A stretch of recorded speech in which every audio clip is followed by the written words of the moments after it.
ਵਾਹਿਗੁਰੂ ਜੀ ਕਾ ਖਾਲਸਾ ਵਾਹਿਗੁਰੂ ਜੀ ਕੀ ਫਤਿਹ। ਅੱਜ ਆਪਾਂ 10ਵੇਂ ਪਾਤਸ਼ਾਹ ਗੁਰੂ ਗੋਬਿੰਦ ਸਿੰਘ ਜੀ ਮਹਾਰਾਜ ਦੇ ਜੀਵਨ 'ਤੇ ਵਿਚਾਰ ਕਰਾਂਗੇ। ਕੱਲ੍ਹ ਮੈਂ ਕਿਹਾ ਸੀ, ਕੱਲ੍ਹ ਥੋੜ੍ਹਾ ਗਲਾ ਢਿੱਲਾ ਸੀ, ਇਸ ਕੱਲ੍ਹ ਕੀਤੀ ਨਹੀਂ, ਸੋ ਅੱਜ ਵਿਚਾਰ ਆਪਾਂ ਕਰਾਂਗੇ। ਇੱਕ ਗੱਲ ਯਾਦ ਰੱਖਣੀ ਹੈ ਕਿ ਹਿੰਦੁਸਤਾਨ ਦੇ ਵਿੱਚ ਚਾਹੇ ਹਿੰਦੂ ਨੇ ਚਾਹੇ ਸਿੱਖ ਨੇ, ਇਹਨਾਂ ਦੇ ਸਾਰੇ ਤਿਉਹਾਰ ਦੇਸੀ ਮਹੀਨਿਆਂ ਅਨੁਸਾਰ ਮਨਾਏ ਜਾਂਦੇ ਹਨ। ਪਰ ਪਿੱਛੇ ਜੇ ਮਿਸਟਰ ਪੁਰੇਵਾਲ ਨੇ ਸਾਰੇ ਸਿੱਖਾਂ ਦੇ ਜਿੰਨੇ ਤਿਉਹਾਰ ਸਨ ਉਹ ਅੰਗਰੇਜ਼ੀ ਤਰੀਕਾਂ ਕੱਢ ਦਿੱਤੀਆਂ ਗਈਆਂ, ਤਾਂ ਜੋ ਆਮ ਲੋਕਾਂ ਨੂੰ ਵੀ ਯਾਦ ਰਹੇ ਵੀ ਕਦੋਂ ਹੋਏਗਾ। ਜਿਵੇਂ ਉਹਨੇ ਕੱਢਤਾ ਵੀ ਜਿਹੜਾ ਗੁਰੂ ਗੋਬਿੰਦ ਸਿੰਘ ਮਹਾਰਾਜ ਦਾ ਜਿਹਦਾ ਪ੍ਰਕਾਸ਼ ਉਹਦਾ 5 ਜਨਵਰੀ ਸੀ। 1-2 ਸਾਲ ਇਹ ਲਾਗੂ ਰਿਹਾ, ਫਿਰ ਰੌਲਾ ਪੈ ਗਿਆ ਸਿੱਖ ਧਰਮ ਕੌਮ 'ਚ। ਕੋਈ ਕਿ ਦੇਸੀ ਅਨੁਸਾਰ ਚੱਲੋ, ਕੋਈ ਕਿ ਅੰਗਰੇਜ਼ੀ ਅਨੁਸਾਰ ਚੱਲੋ। ਹੁਣ ਵੀ ਰਲਗੱਡ ਜਿਹਾ ਹੋਇਆ ਹੈ, ਕੋਈ ਕਿਸੇ ਵੇਲੇ ਮਨਾ ਰਿਹਾ, ਕੋਈ ਕਿਸੇ ਵੇਲੇ ਮਨਾ ਰਿਹਾ ਹੈ। ਪਰ ਇੱਥੇ ਜਿੰਨੇ ਵੀ ਤਿਉਹਾਰ ਨੇ ਆਮ ਤੌਰ 'ਤੇ ਦੇਸੀ ਤਰੀਕਾਂ ਦੇ ਅਨੁਸਾਰ ਮਨਾਏ ਜਾਂਦੇ ਹਨ। ਤਾਂ ਗੁਰੂ ਗੋਬਿੰਦ ਸਿੰਘ ਮਹਾਰਾਜ ਦਾ ਪ੍ਰਕਾਸ਼ ਜਿਹੜਾ ਹੈ ਪੋਹ ਸੁਦੀ 7ਵੀਂ, ਇੱਕ ਹੁੰਦੀ ਸੁਦੀ, ਇੱਕ ਹੁੰਦੀ ਹੈ ਵਧੀ। ਸੁਦੀ ਹੁੰਦਾ ਮੱਸਿਆ ਤੋਂ ਬਾਅਦ, ਵੀ ਮੱਸਿਆ ਤੋਂ ਬਾਅਦ 7 ਦਿਨਾਂ ਬਾਅਦ। ਵਧੀ ਹੁੰਦਾ ਪੂਰਨਮਾਸ਼ੀ ਤੋਂ ਬਾਅਦ।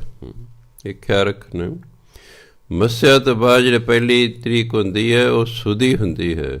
ਪੂਰਨਮਾਸ਼ੀ ਤੋਂ ਬਾਅਦ ਜਿਹੜੀ ਉਹ ਵਧੀ ਸ਼ੁਰੂ ਹੁੰਦੀ ਹੈ। ਪੋਹ ਸੁਦੀ 7ਵੀਂ, ਪੋਹ ਮਹੀਨੇ ਦੇ ਵਿੱਚ ਮੱਸਿਆ ਤੋਂ 7ਵੇਂ ਦਿਨ ਬਾਅਦ 1666 ਈਸਵੀ। ਇਹ ਸੰਗਤ ਦੀ ਸਹੂਲਤ ਲਈ ਹੈ, ਕਿਉਂਕਿ ਆਮ ਸੰਗਤ ਨੂੰ ਪਤਾ ਨਹੀਂ ਕਿ ਦੇਸੀ ਸਾਲ ਅਤੇ ਅੰਗਰੇਜ਼ੀ ਸਾਲ ਦਾ ਕਿਤਨਾ ਫਰਕ ਹੈ। ਦੇਸੀ ਸਾਲ ਅਤੇ ਅੰਗਰੇਜ਼ੀ ਸਾਲ ਦਾ ਪੌਣੇ 57 ਸਾਲ ਦਾ ਫਰਕ ਹੁੰਦਾ ਹੈ। ਦੇਸੀ ਸਾਲ ਅੰਗਰੇਜ਼ੀ ਸਾਲ ਨਾਲ ਪੌਣੇ 57 ਸਾਲ ਅੱਗੇ ਹੈ। ਇਸ ਕਰਕੇ ਤੇ ਉਹ ਫਿਰ ਆਮ ਨੂੰ ਪਤਾ ਨਹੀਂ, ਤਾਂ ਮੈਂ 1666 ਸੀ ਬੋਲਿਆ। 1666 ਤਕਰੀਬਨ ਸਾਰਿਆਂ ਨੂੰ ਪਤਾ ਹੈ। ਉਂਝ ਉਸ ਦਿਨ ਮਿਸਟਰ ਪੁਰੇਵਾਲ ਦੇ ਕਹਿਣ ਅਨੁਸਾਰ 5 ਜਨਵਰੀ ਸੀ। 5 ਜਨਵਰੀ 1666 ਈਸਵੀ ਨੂੰ ਹੋਇਆ। ਪਰ ਕਿਉਂਕਿ ਫਿਰ ਦੇਸੀ ਤਰੀਕਾ ਲਾਗੂ ਹੋ ਗਈਆਂ, ਇਸ ਲਈ ਕਦੇ ਕਿਸੇ ਤਰੀਕ ਨੂੰ ਆਉਂਦਾ ਕਿਸੇ ਸਾਲ, ਕਦੇ ਕਿਸੇ ਤਰੀਕ ਨੂੰ ਆਉਂਦਾ ਹੈ ਕਿ ਦੇਸੀ ਦੇ ਅਨੁਸਾਰ। ਪਰ ਜੇ ਦੇਸੀ ਦੇ ਅਨੁਸਾਰ ਲਈਏ ਤਾਂ ਹਰ ਵਾਰੀ ਪੋਹ ਸੁਦੀ 7ਵੀਂ ਨੂੰ ਹੀ ਆਉਂਦਾ ਹੈ। ਕਈ ਲੋਕ ਕਹਿੰਦੇ ਨੇ ਜੀ ਸਾਲ 'ਚ 2 ਵਾਰੀ ਗੁਰੂ ਗੋਬਿੰਦ ਸਿੰਘ ਮਹਾਰਾਜ ਦਾ ਪ੍ਰਕਾਸ਼ ਜਿਹੜਾ ਆ ਜਾਂਦਾ ਜੀ, ਉਹ ਜਦੋਂ ਅਸੀਂ ਅੰਗਰੇਜ਼ੀ ਅਤੇ ਦੇਸੀ ਨੂੰ ਰਲਗੱਡ ਕਰ ਦਿੰਦੇ ਹਾਂ ਉਦੋਂ ਹੁੰਦਾ। ਨਹੀਂ ਤਾਂ ਪੋਹ ਸੁਦੀ 7ਵੀਂ ਤਾਂ ਸਾਲ 'ਚ ਇੱਕੋ ਵਾਰੀ ਆਵੇਗੀ, 2 ਵਾਰੀ ਤਾਂ ਆ ਨਹੀਂ ਸਕਦੀ ਹੈਗੀ। ਜੇ ਅੰਗਰੇਜ਼ੀ ਲਵੋ ਤਾਂ 5 ਜਨਵਰੀ ਸਾਲ 'ਚ ਇੱਕੋ ਵਾਰੀ ਆਵੇਗੀ। ਪਰ ਅਸੀਂ ਕੀ ਕਰਦੇ ਹਾਂ, ਰੌਲਾ ਪਾਉਂਦੇ ਹਾਂ, ਜੇ ਉਹ ਦੇਸੀ ਅਤੇ ਅੰਗਰੇਜ਼ੀ ਨੂੰ ਰਲਾ ਦਿੰਦੇ ਹਾਂ, ਇਸ ਲਈ ਰੌਲਾ ਪੈਂਦਾ। ਜਿਵੇਂ ਐਤਕੀ ਕਹਿੰਦੇ ਸਾਲ 'ਚ 2 ਵਾਰੀ ਆਵੇਗਾ ਜੀ, ਹੁਣ ਉਹ ਅੰਗਰੇਜ਼ੀਆਂ ਅਨੁਸਾਰ ਆਉਂਦਾ ਹੈ। ਜੇ ਜਾਂ ਤਾਂ ਟੋਟਲ ਅੰਗਰੇਜ਼ੀ ਰੱਖੋ ਫਿਰ ਹਰ ਸਾਲ 5 ਜਨਵਰੀ ਨੂੰ ਹੀ ਆਵੇਗਾ, ਜਾਂ ਟੋਟਲ ਦੇਸੀ ਰੱਖੋ ਤਾਂ ਹਰ ਸਾਲ ਪੋਹ ਸੁਦੀ 7ਵੀਂ ਨਹੀਂ ਆਵੇਗਾ। ਸਾਲ 'ਚ 2 ਵਾਰੀ ਨਹੀਂ ਆ ਸਕਦਾ ਹੁੰਦਾ। ਹਾਂਜੀ, ਜਦੋਂ ਅਸੀਂ ਅੰਗਰੇਜ਼ੀ ਅਤੇ ਦੇਸੀ ਨੂੰ ਰਲਗੱਡ ਕਰ ਦਿੰਦੇ ਹਾਂ ਉਦੋਂ ਇਹ ਰੌਲਾ ਪੈਂਦਾ ਹੈ। ਸੋ ਗੁਰੂ ਗੋਬਿੰਦ ਸਿੰਘ ਮਹਾਰਾਜ ਦਾ ਪ੍ਰਕਾਸ਼ ਜਿਹੜਾ ਹੈ ਉਹ ਪੋਹ ਸੁਦੀ 7ਵੀਂ 1666 ਈਸਵੀ ਨੂੰ ਪਟਨਾ ਸਾਹਿਬ ਦੇ, ਬਿਹਾਰ ਦੀ ਰਾਜਧਾਨੀ ਹੈ ਪਟਨਾ ਸਾਹਿਬ, ਉੱਥੇ ਮਾਤਾ ਗੁਜਰ ਕੌਰ ਜੀ ਅਤੇ ਪਿਤਾ ਗੁਰੂ ਤੇਗ ਬਹਾਦਰ ਜੀ ਦੇ ਘਰ ਅੱਜ ਦਾ ਪ੍ਰਕਾਸ਼ ਹੋਇਆ ਹੈ। ਉਦੋਂ ਸਾਰਾ ਪਰਿਵਾਰ ਸਾਲਸਰਾਏ ਜੌਹਰੀ ਦੀ ਧਰਮਸ਼ਾਲਾ 'ਚ ਠਹਿਰਿਆ ਸੀ।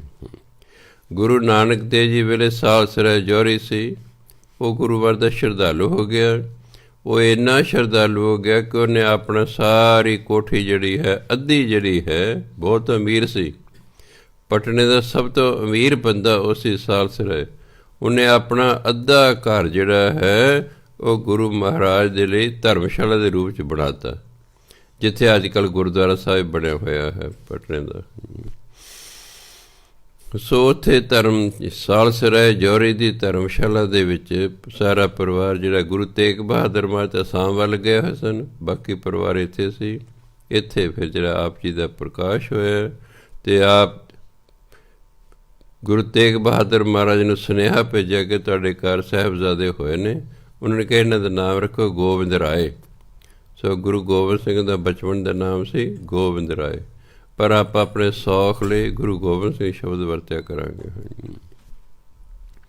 ਜਦੋਂ ਪ੍ਰਕਾਸ਼ ਹੋਇਆ ਤਾਂ ਪਟਿਆਲੇ ਜ਼ਿਲ੍ਹੇ 'ਚ ਘੁੜਾਮ ਨਗਰ ਹੈ, ਉੱਥੇ ਇੱਕ ਪੀਰ ਮੁਸਲਮਾਨ ਪੀਰ ਰਹਿੰਦਾ ਸੀ, ਭੀਖਣ ਸ਼ਾਹ।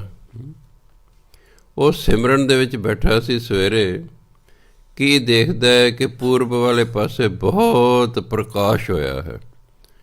ਉਹਨੂੰ ਐਂ ਲੱਗਾ ਕੋਈ ਅੱਲਾ ਦਾ ਨੂਰ ਉੱਥੇ ਪੈਦਾ ਹੋਇਆ ਹੈ। ਉਹਨੇ ਸਤਿਕਾਰ ਵਜੋਂ ਪੂਰਬ ਵਾਲੇ ਪਾਸੇ ਨੂੰ ਮੂੰਹ ਕਰਕੇ ਸਜਦਾ ਕੀਤਾ, ਜਿਹਨੂੰ ਆਪਾਂ ਕਹਿੰਦੇ ਮੱਥਾ ਟੇਕਣਾ। ਜਿਹੜੇ ਚੇਲੇ ਵੱਲ ਕੇ ਦੇਖ ਰਹੇ ਸਨ ਉਹ ਕਹਿੰਦੇ, ਪੀਰ ਜੀ ਇਹ ਤੁਸੀਂ ਕੀ ਪੁੱਠਾ ਕੰਮ ਕੀਤਾ ਹੈ? ਆਪਾਂ ਤਾਂ ਪੱਛਮ ਵਾਲੇ ਪਾਸੇ ਨੂੰ ਮੱਥਾ ਟੇਕਦੇ ਹਾਂ, ਤੁਸੀਂ ਪੂਰਬ ਵਾਲੇ ਪਾਸੇ ਨੂੰ ਮੱਥਾ ਟੇਕਦੇ। ਉਹ ਕਹਿੰਦੇ ਅਜੇ ਪੂਰਬ ਵਾਲੇ ਪਾਸੇ ਅੱਲਾ ਦਾ ਨੂਰ ਪ੍ਰਗਟ ਹੋਇਆ ਹੈ, ਅਸੀਂ ਸਤਿਕਾਰ ਵਜੋਂ ਉੱਧਰ ਨੂੰ ਮੱਥਾ ਟੇਕਿਆ ਹੈ। ਅਤੇ ਇਤਿਹਾਸ ਕਹਿੰਦਾ ਹੈ ਭੀਖਣ ਸ਼ਾਹ ਆਪਣੇ ਕੁਝ ਚੇਲਿਆਂ ਲੈ ਕੇ ਤੁਰ ਪਏ ਨੇ ਵੀ ਉਸ ਅੱਲਾ ਦੇ ਨੂਰ ਦੇ ਮੈਂ ਦਰਸ਼ਨ ਕਰਨੇ ਹਨ। 40 ਦਿਨਾਂ ਬਾਅਦ ਉੱਥੇ ਪਹੁੰਚੇ ਅਤੇ ਫਿਰ ਉਹਨੇ ਗੁਰੂ ਗੋਬਿੰਦ ਸਿੰਘ ਜੀ ਮਹਾਰਾਜ ਦੇ ਦਰਸ਼ਨ ਕੀਤੇ। ਇਤਿਹਾਸਕਾਰ ਇਹ ਵੀ ਲਿਖਦੇ ਨੇ ਕਿ ਉਹਨੇ 2 ਕੁਜੀਆਂ ਮੰਗਵਾਈਆਂ, ਇੱਕ 'ਚ ਦੁੱਧ ਪਾ ਲਿਆ ਹੈ, ਇੱਕ 'ਚ ਪਾਣੀ ਪਾ ਲਿਆ ਹੈ, ਕਿ ਮੈਂ ਬਾਲ ਗੋਬਿੰਦ ਰਾਏ ਦੇ ਅੱਗੇ ਕਰਾਂਗਾ, ਜਿਸ ਕੁੱਜੀ 'ਤੇ ਹੱਥ ਰੱਖ ਦੇਣਗੇ ਮੈਂ ਸਮਝੇਗਾ ਇਹਦੀ ਰੱਖਿਆ ਕਰਨਗੇ। ਦੁੱਧ ਵਾਲੀ ਕੁੱਜੀ ਉਹਨੇ ਸਮਝ ਲਈ ਮੁਸਲਮਾਨਾਂ ਦੀ ਹੈ, ਪਾਣੀ ਵਾਲੀ ਕੁੱਜੀ ਸਮਝ ਲਈ ਇਹ ਹਿੰਦੂਆਂ ਦੀ ਹੈ। ਗੁਰੂ ਮਹਾਰਾਜ ਨੇ ਦੋਨੋਂ ਹੱਥ ਇੱਕ ਇੱਕ ਕੁੱਜੀ 'ਤੇ ਰੱਖਦੇ। ਪੀਰ ਸਮਝ ਗਿਆ ਕਿ ਦੋਨਾਂ ਧਰਮਾਂ ਦਾ ਹੀ ਸਤਿਕਾਰ ਕਰਨਗੇ ਅਤੇ ਉਹਨਾਂ ਨੇ ਸਾਰੀ ਉਮਰ ਕੀਤਾ ਵੀ।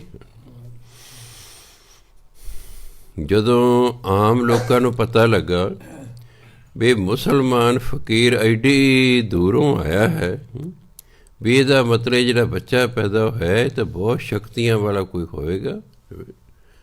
ਦੇਖੋ ਸਿੱਖ ਦੇ ਘਰ ਮੁਸਲਮਾਨ ਪੀਰ ਦਾ ਆਉਣਾ ਅਤੇ ਤਾਂ ਬੜੇ ਉਹ ਚਰਚਾ ਹੋ ਗਈ ਵੀ ਇਹਦਾ ਮਤਲਬ ਜਿਹੜਾ ਬੱਚਾ ਪੈਦਾ ਹੋਇਆ ਨਵੇਂ ਪਾਤਸ਼ਾਹ ਦੇ ਘਰ ਇਹ ਬਹੁਤ ਸ਼ਕਤੀਆਂ ਵਾਲਾ ਹੈ, ਜਿਹਦੇ ਦਰਸ਼ਨ ਕਰਨ ਪੰਜਾਬ ਤੋਂ ਜਿਹੜਾ ਪੀਰ ਹੈ ਚੱਲ ਕੇ ਤੇ ਪਟਨੇ ਆਇਆ ਹੈ। ਜਦੋਂ ਆਪ ਜੀ 4 ਕੁ ਸਾਲਾਂ ਦੇ ਸਨ, ਹੌਲੀ ਹੌਲੀ ਇਲਾਕੇ 'ਚ ਫੈਲ ਗਿਆ ਬਹੁਤ ਸ਼ਕਤੀਆਂ ਦੇ ਮਾਲਕ ਨੇ। ਇੱਕ ਮਾਈ ਦਾ ਬੱਚਾ ਬਿਮਾਰ ਸੀ, ਉਹ ਬੱਚੇ ਨੂੰ ਚੁੱਕ ਕੇ ਲੈ ਆਈਏ ਅਤੇ ਉਹਨਾਂ ਨੂੰ ਬੇਨਤੀ ਕਰਦੀ ਵੀ ਮਹਾਰਾਜ ਜੀ ਮੇਰੇ ਬੱਚੇ ਨੂੰ ਠੀਕ ਕਰ ਦਿਓ। ਗੁਰੂ ਮਹਾਰਾਜ ਕਹਿੰਦੇ ਕੋਈ ਨਹੀਂ, ਇਹਨੂੰ ਘਰ ਲੈ ਜਾਓ, ਤੁਹਾਡਾ ਬੱਚਾ ਠੀਕ ਹੋ ਜਾਏ ਘਰ ਜਾਂਦੇ ਤੱਕ। ਅਤੇ ਬੱਚਾ ਠੀਕ ਹੋ ਗਿਆ। ਹੋਰ ਚਰਚਾ ਸ਼ੁਰੂ ਹੋ ਗਈ। ਇਸੇ ਤਰ੍ਹਾਂ ਹੀ 4 ਸਾਲਾਂ ਦੇ ਜਦੋਂ ਹੋਏ ਤਾਂ ਉਦੋਂ ਆਪ ਜੀ ਨੂੰ ਪਤਾ ਮੁਸਲਮਾਨ ਦਾ ਰਾਜ ਸੀ, ਨਵਾਬ ਮੁਸਲਮਾਨ ਸੀ। ਹਰ ਬੰਦੇ ਦਾ ਆਪਣਾ ਸੁਭਾਅ ਹੁੰਦਾ ਹੈ। ਕਈ ਦਿਆਲੂ ਕਿਸਮ ਦੇ ਹੁੰਦੇ ਨੇ, ਕਈ ਕੱਟੜ ਕਿਸਮ ਦੇ ਲੋਕ ਹੁੰਦੇ ਹਨ, ਕਈ ਸਾਰੇ ਧਰਮਾਂ ਨੂੰ ਬਰਾਬਰ ਸਮਝਦੇ ਨੇ, ਕਈ ਆਪਣੇ ਧਰਮ ਨੂੰ ਉੱਚਾ ਸਮਝਦੇ, ਬਾਕੀ ਨੂੰ ਘਟੀਆ ਸਮਝਦੇ ਹਨ। ਤਾਂ ਗੋਬਿੰਦ ਰਾਜ ਨੂੰ ਪਤਾ ਲੱਗ ਗਿਆ ਵੀ ਜਿਹੜਾ ਨਵਾਬ ਹੈ ਇਹ ਵਧੀਆ ਨਹੀਂ ਹੈਗਾ, ਇਹ ਜ਼ੁਲਮ ਕਰਦਾ ਹੈ। ਇੱਕ ਵਾਰੀ ਨਵਾਬ ਦੀ ਸਵਾਰੀ ਆ ਰਹੀ ਹੈ, ਜਿਹੜਾ ਚੌਬਦਾਰ ਅੱਗੇ ਉਹ ਕਹਿ ਰਿਹਾ ਭਾਈ ਸਾਰਿਆਂ ਨੇ ਸਲਾਮ ਕਰਨੀ ਹੈ ਵੀ ਨਵਾਬ ਸਾਹਿਬ ਆ ਰਹੇ ਨੇ, ਭਾਈ ਸਾਰੇ ਲੋਕਾਂ ਨੇ ਸਲਾਮ ਕਰਨੀ ਹੈ। ਗੁਰੂ ਮਹਾਰਾਜ ਨੇ ਇੱਕ ਨਾਲ ਖੇਡਦੇ ਸਾਥੀਆਂ ਨੂੰ ਕਿਹਾ ਵੀ ਜਿਹੜਾ ਨਵਾਬ ਹੈ ਇਹ ਵਧੀਆ ਆਦਮੀ ਨਹੀਂ ਹੈ, ਆਪਾਂ ਨੇ ਇਹਨੂੰ ਸਲਾਮ ਨਹੀਂ ਕਰਨੀ। ਇਸ ਲਈ ਜਦੋਂ ਨਵਾਬ ਕੋਲੋਂ ਆਇਆ ਕਿਸੇ ਵੀ ਬੱਚੇ ਨੇ ਸਲਾਮ ਨਹੀਂ ਕੀਤੀ। ਇਸ ਤੋਂ ਸਾਫ਼ ਜ਼ਾਹਰ ਹੈ ਕਿ ਇਹਦਾ ਮਤਲਬ ਗੁਰੂ ਗੋਬਿੰਦ ਸਿੰਘ ਮਹਾਰਾਜ ਜ਼ਾਲਮ ਵਿਅਕਤੀਆਂ ਨੂੰ ਪਸੰਦ ਨਹੀਂ ਸਨ ਕਰਦੇ। ਉਹ ਕਹਿੰਦੇ ਜਿਹਨੂੰ ਮੈਂ ਪਸੰਦ ਹੀ ਨਹੀਂ ਕਰਦਾ ਉਹਨੂੰ ਸਲਾਮ ਕਰਨ ਦਾ ਕਿਆ ਮਤਲਬ ਹੈ। ਮੰਨ ਲਓ ਇੱਕ ਬੰਦਾ ਮੈਨੂੰ ਇੱਥੇ ਮੇਰੇ ਅੱਗੇ ਗੋਡੀ ਹੱਥ ਵੀ ਲਾਉਂਦਾ ਅਤੇ ਬਾਹਰ ਜਾ ਕੇ ਮੇਰੀ ਨਿੰਦਿਆ ਕਰਦਾ, ਤਾਂ ਫਿਰ ਇਹਦਾ ਮਤਲਬ ਦੋਗਲਾ ਹੋਇਆ। ਉਹ ਦੋਗਲੇ ਇਨਸਾਨ ਨਹੀਂ ਹੋਣਾ ਚਾਹੀਦਾ। ਮੰਨ ਲਓ ਮੈਨੂੰ ਕੋਈ ਨਹੀਂ ਪਸੰਦ, ਮੈਨੂੰ ਲੋੜ ਨਹੀਂ ਉਹਦੇ ਕੋਲ ਜਾਣ ਦੀ, ਬਜਾਏ ਮੈਂ ਜਾਵਾਂਗਾ ਫਿਰ ਉਹਦੀ ਨਿੰਦਿਆ ਕਰਾਂਗਾ, ਨਿੰਦਿਆ ਦਾ ਭਾਰ ਚੱਕਾਂਗਾ। ਅਗਰ ਨਹੀਂ ਪਸੰਦ ਹੈ ਮਤ ਜਾਓ, ਨਹੀਂ ਪਸੰਦ ਹੈ ਕੋਈ ਲੋੜ ਨਹੀਂ ਉਹਨੂੰ ਸਤਿ ਸ੍ਰੀ ਅਕਾਲ ਬੁਲਾਉਣ ਦੀ, ਨਮਸਕਾਰ ਕਰਨ ਦੀ। ਜੇ ਪਸੰਦ ਹੀ ਨਹੀਂ ਹੈਗਾ ਤਾਂ ਜੋ ਉਸ ਬੰਦੇ ਨੂੰ ਪਤਾ ਲੱਗ ਜਾਏ ਕਿ ਲੋਕ ਮੈਨੂੰ ਪਸੰਦ ਨਹੀਂ ਕਰਦੇ। ਜੇ ਆਪਾਂ ਸਤਿ ਸ੍ਰੀ ਅਕਾਲ ਬੁਲਾਈਏ ਤਾਂ ਸਮਝੇਗਾ ਹਾਂ ਭਾਈ ਲੋਕ ਤਾਂ ਮੈਨੂੰ ਪਸੰਦ ਕਰਦੇ ਨੇ। ਇਸ ਲਈ ਗੁਰੂ ਮਹਾਰਾਜ ਨੂੰ ਜਿਹੜਾ ਪਸੰਦ ਨਹੀਂ ਸੀ ਉਹਨੂੰ ਸਲਾਮ ਵੀ ਨਹੀਂ ਕੀਤੀ। ਉੱਥੇ ਪੰਡਿਤ ਸ਼ਿਵਦੱਤ ਰਹਿੰਦਾ ਸੀ। ਉਹ ਸ਼੍ਰੀ ਰਾਮ ਚੰਦਰ ਜੀ ਦਾ ਪੁਜਾਰੀ ਸੀ। ਆਪਣੀ ਆਪਣੀ ਸ਼ਰਧਾ ਭਾਵਨਾ ਹੁੰਦੀ ਹੈ। ਮੈਂ ਸਿੱਖਾਂ 'ਚ ਵੀ ਦੇਖਿਆ ਕਿਸੇ ਦੀ ਕਿਸੇ ਗੁਰੂ 'ਚ ਜ਼ਿਆਦਾ ਸ਼ਰਧਾ ਹੈ, ਕਿਸੇ ਦੀ ਕਿਸੇ ਗੁਰੂ 'ਚ ਹੈ। ਜਿਹੜੇ ਪਟਿਆਲੇ ਵਾਲੇ ਨੇ ਇਹਨਾਂ ਦੀ ਨੌਵੇਂ ਪਾਤਸ਼ਾਹ ਜ਼ਿਆਦਾ ਸ਼ਰਧਾ ਹੈ। ਜਿਹੜੇ ਅੰਮ੍ਰਿਤਸਰ ਵਾਲੇ ਨੇ ਉਹ ਚੌਥੇ ਪਾਤਸ਼ਾਹ ਪੰਜਵੇਂ ਪਾਤਸ਼ਾਹ ਜ਼ਿਆਦਾ ਹੈ। ਆਪਣਾ ਆਪਣਾ ਹੁੰਦਾ। ਪੰਡਿਤ ਸ਼ਿਵਦੱਤ ਸ਼੍ਰੀ ਰਾਮ ਚੰਦਰ ਜੀ ਦਾ ਪੁਜਾਰੀ ਹੈ।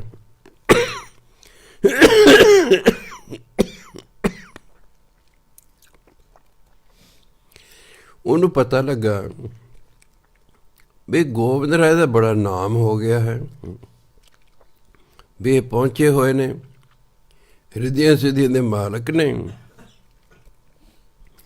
ਉਹਨੇ ਮਨ 'ਚ ਸੋਚਿਆ ਵੀ ਮੈਂ ਤੇ ਤਾਂ ਮੰਨਾਂਗਾ ਜੇ ਮੈਨੂੰ ਇਹ ਰਾਮ ਚੰਦਰ ਜੀ ਦੇ ਰੂਪ 'ਚ ਦਰਸ਼ਨ ਦੇਣ।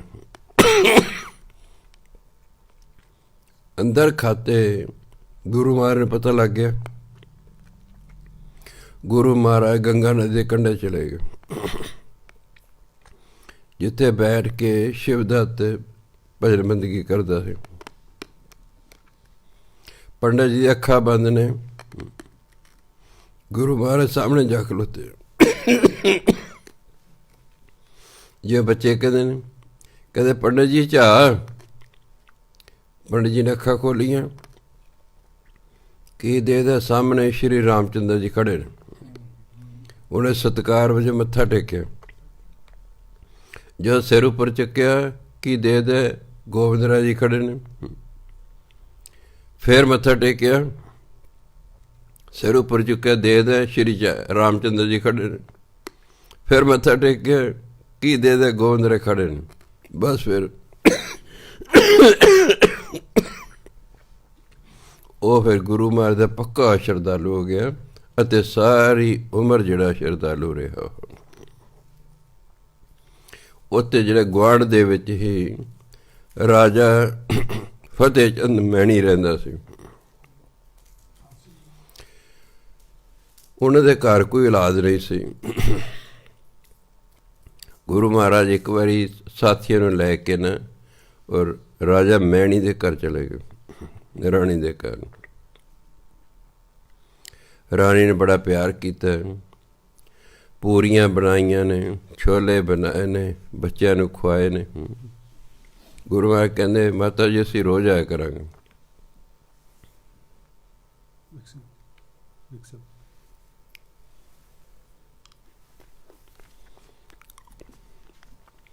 ਜਾਂਦੇ ਰਹੇ। ਇੱਕ ਦਿਨ ਰਾਣੀ ਮੈਣੀ ਕਹਿੰਦੀ ਆਪਣੇ ਮਨ 'ਚ ਵੀ ਸਾਡੇ ਘਰ ਬੱਚਾ ਨਹੀਂ ਹੈਗਾ, ਇਹੋ ਜਿਹਾ ਸਾਡਾ ਪੁੱਤਰ ਹੋਣਾ ਚਾਹੀਦਾ। ਗੁਰੂ ਮਹਾਰਾਜ ਬੱਚਿਆਂ ਦੇ ਨਾਲ ਗਏ। ਕੁਦੇ ਰਾਣੀ ਮੈਣੀ ਦੀਆਂ ਅੱਖਾਂ ਬੰਦ ਸਨ। ਆਪ ਜੀ ਉਹਦੀ ਗੋਦ 'ਚ ਜਾ ਕੇ ਬੈਠ ਗਏ ਅਤੇ ਕਹਿੰਦੇ ਮਾਤਾ ਜੀ ਚਾਹ। ਉਹ ਬੜੀ ਖੁਸ਼ ਹੋਈ। ਕਹਿੰਦੇ ਮਾਤਾ ਜੀ ਤੁਸੀਂ ਮੈਨੂੰ ਆਪਣਾ ਪੁੱਤਰ ਸਮਝ ਲਿਆ ਕਰੋ। ਬਸ ਪਤਾ ਸੀ ਇਹਨਾਂ ਦੇ ਘਰ ਬੱਚਾ ਨਹੀਂ ਹੋਣਾ, ਲਿਖੇ ਨਹੀਂ ਹੁੰਦਾ ਕਈ ਵਾਰੀ ਲੇਖਾਂ 'ਚ। ਜਿਵੇਂ ਗੁਰੂ ਨਾਨਕ ਦੇਵ ਦੇ ਉੱਪਰ ਵਾ ਸ਼ਕਤੀਆਂ ਵਾਲਾ ਕੋਈ ਬੰਦਾ ਨਹੀਂ ਹੋਣਾ, ਪਰ ਉਹ ਵੀ ਆਪਣੀ ਭੈਣ ਨੂੰ ਕੋਈ ਬੱਚਾ ਨਾ ਦੇ ਸਕੇ। ਇੰਨੇ ਲੋਕਾਂ ਨੇ ਉਹਨੇ ਕੰਮ ਕੀਤੇ, ਆਪਣੀ ਭੈਣ ਨੂੰ ਵੀ ਵਰਤ ਦੇ ਸਕਦੇ ਸਨ, ਪਰ ਨਹੀਂ। ਉਹਨੇ ਦੇਖੇ ਤੇ ਭਾਗਾਂ 'ਚ ਬੱਚਾ ਹੈ ਨਹੀਂ। ਇਸ ਲਈ ਗੁਰੂ ਨਾਨਕ ਦੇਵ ਜੀ ਨੇ ਆਪਣੇ ਵੱਡੇ ਸਾਹਿਬਜ਼ਾਦੇ ਸ਼੍ਰੀ ਚੰਦ ਜੀ ਨੂੰ ਉਹ ਸੌਂਪਦਾ ਉਹਨਾਂ ਨੂੰ ਵੀ ਆਹ ਲੈ ਭੈਣੇ ਅੱਜ ਤੋਂ ਇਹੀ ਤੇਰਾ ਬੱਚਾ ਹੈ। ਇਸ ਲਈ ਉਹਨੇ ਕਿਹਾ ਮਾਤਾ ਜੀ ਅੱਜ ਤੋਂ ਮੈਂ ਤੁਹਾਡਾ ਪੁੱਤਰ ਹੋਇਆ। ਹੁਣ ਜਦੋਂ ਵਾਪਸ ਆਉਣ ਦਾ ਸਮਾਂ ਆ ਗਿਆ ਹੈ, 1671 ਸਨ ਆ ਗਿਆ ਹੈ, ਸਾਰੇ ਹਿੰਦੁਸਤਾਨ 'ਤੇ ਔਰੰਗਜ਼ੇਬ ਦਾ ਰਾਜ ਹੋ ਗਿਆ ਹੈ, ਲੋਕਾਂ 'ਤੇ ਜ਼ੁਲਮ ਹੋਣੇ ਸ਼ੁਰੂ ਹੋ ਗਏ। ਉਦੋਂ ਤੱਕ ਗੁਰੂ ਤੇਗ ਬਹਾਦਰ ਮਹਾਰਾਜ ਪਰਿਵਾਰ ਨੂੰ ਉੱਥੇ ਛੱਡ ਕੇ ਵਾਪਸ ਅਨੰਦਪੁਰ ਸਾਹਿਬ ਆ ਗਏ ਸਨ। ਉਹਨਾਂ ਨੇ ਹੁਕਮ ਕੀਤਾ ਕਿ ਪਰਿਵਾਰ ਸਾਰਾ ਅਨੰਦਪੁਰ ਸਾਹਿਬ ਆ ਜਾਏ। ਹੁਣ ਜਦ ਪਰਿਵਾਰ ਤੁਰਨ ਲੱਗਾ ਹੈ ਤਾਂ ਰਾਣੀ ਮੈਣੀ ਬੜੀ ਉਦਾਸ ਹੋ ਗਈ ਹੈ। ਕਹਿੰਦੇ ਵੀ ਪਹਿਲਾਂ ਤਾਂ ਤੁਸੀਂ ਰੋਜ਼ ਮੇਰੇ ਘਰ ਆਉਂਦੇ ਸੀ, ਹੁਣ ਤੁਹਾਡੇ ਦਰਸ਼ਨ ਕਿਵੇਂ ਹੋਣਗੇ? ਕਹਿੰਦੇ ਮਾਤਾ ਜੀ, ਜਦੋਂ ਤੁਹਾਡਾ ਜੀਅ ਕਰੇ ਨਾ ਸਾਡੇ ਦਰਸ਼ਨ ਕਰਨ ਨੂੰ, ਬੱਚੇ ਸੱਦਿਆ ਕਰੋ, ਉਹਨਾਂ ਨੂੰ ਛੋਲੇ ਪੂਰੀਆਂ ਖਵਾਇਆ ਕਰੋ, ਉਹਨਾਂ ਦੇ ਵਿੱਚ ਹੀ ਸਾਡੇ ਤੁਹਾਨੂੰ ਦਰਸ਼ਨ ਹੋ ਜਾਇਆ ਕਰਨਗੇ। ਅਤੇ ਪਰਿਵਾਰ ਉੱਥੋਂ ਚੱਲ ਪਿਆ ਹੈ। ਕੁਝ ਕਿਲੋਮੀਟਰਾਂ 'ਤੇ ਦਾਨਾਪੁਰ ਆਉਂਦੀ ਜਗ੍ਹਾ ਪਿੰਡ, ਉੱਥੇ ਗੰਗਾ ਨਦੀ ਦਾ ਕੰਢਾ ਹੈ। ਉੱਥੋਂ ਫਿਰ ਕਿਸ਼ਤੀਆਂ ਰਾਹੀਂ ਦਰਿਆ ਨੂੰ ਕ੍ਰਾਸ ਕਰਨਾ ਸੀ। ਨਾਲ ਕਾਫੀ ਸੰਗਤ ਉੱਥੋਂ ਤੱਕ ਆ ਗਈ। ਦਾਨਾਪੁਰ ਦੀ ਇੱਕ ਬਜ਼ੁਰਗ ਮਾਈ ਨੂੰ ਪਤਾ ਲੱਗਾ ਵੀ ਗੁਰੂ ਮਹਾਰਾਜ ਆ ਰਹੇ ਨੇ। ਉਹਨੇ ਹਾਂਡੀ, ਜਿਹਨੂੰ ਤੌੜੀ ਵੀ ਕਹਿੰਦੇ ਨੇ, ਉਹ 'ਚ ਖਿਚੜੀ ਬਣਾਈ, ਵੇ ਖਵਾਵਾਂਗੀ। ਗਰੀਬ ਬੰਦੇ ਕੋਲ ਜੋ ਹੁੰਦਾ ਉਹੀ ਉਸਨੇ ਬਣਾਉਣਾ ਹੁੰਦਾ ਨਾ। ਜਦੋਂ ਬਣ ਗਈ ਅਤੇ ਜਦੋਂ ਗੁਰੂ ਮਹਾਰਾਜ ਨੇ ਦੇਖਿਆ ਵੀ ਇੱਥੇ ਕਿੰਨੇ ਹੀ ਨੇ, ਵੀ ਮੇਰੀ ਤਾਂ ਖਿਚੜੀ 5-7 ਬੰਦਿਆਂ ਜੋਗੀ ਬਣਾਈ, ਮੈਂ ਤਾਂ ਇਹ ਤਾਂ 100 ਬੰਦਾ ਹੁਣ ਘੱਟ ਤੋਂ ਘੱਟ ਨਾਲ ਆਇਆ ਹੋਇਆ ਹੈ। ਉਹ ਸੋਚੀ ਪੈ ਗਈ ਵੀ ਹੁਣ ਕੀ ਕਰਾਂ। ਗੁਰੂ ਮਹਾਰਾਜ ਜਾਣੀ ਜਾਣ ਸਨ। ਉਹਦੇ ਕੋਲ ਗਏ, ਕਹਿੰਦੇ ਮਾਤਾ ਜੀ ਆਹ ਲਓ ਸਾਡਾ ਰੁਮਾਲ, ਇਹ ਉੱਤੇ ਦੇ ਲਓ ਹਾਂਡੀ ਦੇ, ਬਸ ਖੁੱਲ੍ਹੇ ਮਨ ਨਾਲ ਵਰਤਾਈ ਜਾਓ, ਇਹ ਮੁੱਕੇਗੀ ਨਹੀਂ। ਅਤੇ ਸਾਰਿਆਂ ਨੂੰ ਖਿਚੜੀ ਖਵਾਈ। ਕਦੇ ਆਪ ਜੀ ਉੱਤੇ ਗਏ ਹੋਏ ਪਟਨਾ ਸਾਹਿਬ, ਉੱਥੇ ਜਾਂਦੇ ਹੋ, ਅੱਜ ਵੀ ਉੱਥੇ ਦੁਪਹਿਰ ਖਿਚੜੀ ਖਵਾਈ ਜਾਂਦੀ ਸੰਗਤ ਨੂੰ। ਖੈਰ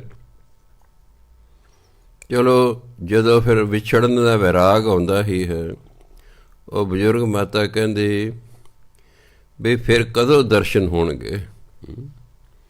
ਉਹ ਕਹਿੰਦੇ ਮਾਤਾ ਜੀ, ਜਦੋਂ ਤੁਹਾਡਾ ਜੀਅ ਕਰੇ ਨਾ ਸਾਡੇ ਦਰਸ਼ਨ ਕਰਨ ਨੂੰ, ਤੁਸੀਂ ਖਿਚੜੀ ਬਣਾਇਆ ਕਰੋ, ਸੰਗਤ 'ਚ ਵਰਤਾਇਆ ਕਰੋ, ਅਸੀਂ ਸੰਗਤ 'ਚ ਹੀ ਬੈਠੇ ਹੋਵਾਂਗੇ, ਉਦੋਂ ਤੁਸੀਂ ਦਰਸ਼ਨ ਕਰ ਲਿਓ।